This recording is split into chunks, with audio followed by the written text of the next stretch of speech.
দেখুন বন্ধুরা, আজ আমি একটা সেই সাবেকি রান্না দেখাবো আপনাদেরকে। থোড়ের ছেচকি।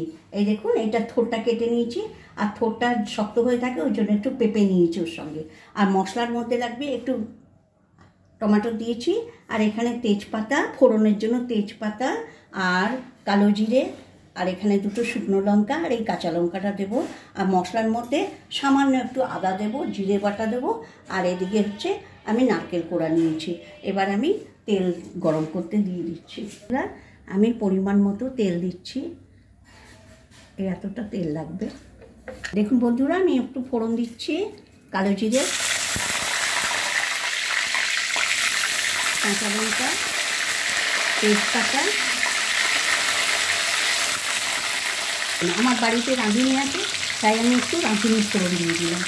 তো দেখুন, এবারে আমি থোড়টাকে দিয়ে দিচ্ছি।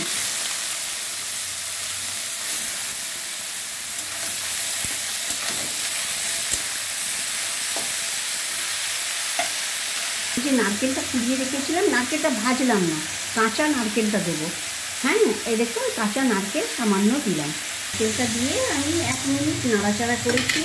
এবারে এই পেঁপে কাঁচাটা দেবো। এই পেঁপেটা কী করবে জানেন, এটাকে একদম নরম করে দেবে, আর দারুণ লাগে খেতে।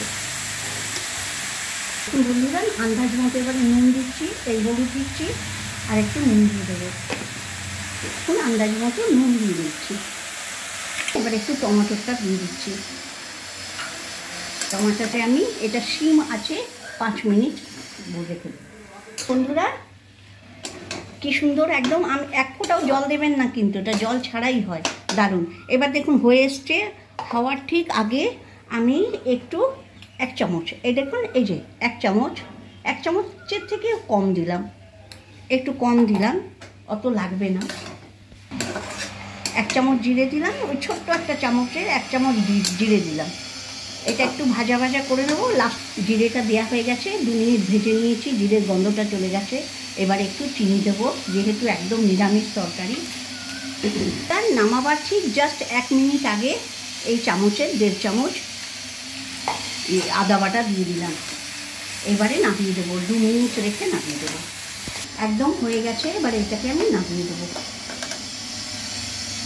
নিচে এবারে এর ওপর থেকে যে নারকেলের গুঁড়োটা ছিল, আমি নারকেল কোড়ানোটা অর্ধেকটা রেখে দিয়েছিলাম, সেটা সাজাবার জন্য ওপর থেকে ছড়িয়ে দিলাম। এটাতে কিচ্ছু লাগে না। আপনারা যদি একটু গরম মশলা ঘি দিতে চান তো খুব রিচ হয়ে যাবে। এটা অসাধারণ লাগে খেতে। একবার প্লিজ এটা আপনারা বানিয়ে দেখুন, ভালো লাগলে আমাকে নিশ্চয়ই একটু লাইক শেয়ার করবেন।